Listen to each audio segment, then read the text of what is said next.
هذا الصوت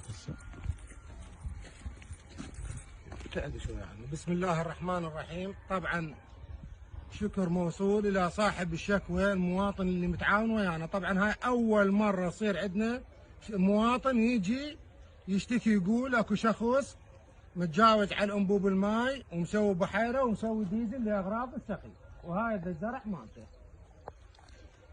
في ظل شحه الماي القاتله اللي تواجهها قضاء الشافعيه.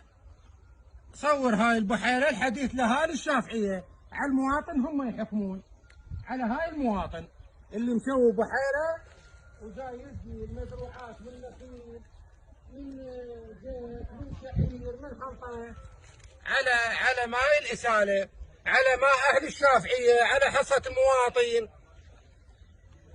القرية هاي قاعد يعني يجون على شاحة مال مياه بالصيف، واحنا طبعا مقبلين على شحه مال ماء. تعرفون انتم مجمعات الشافعيه 12 مشروع كلهم متوقفات.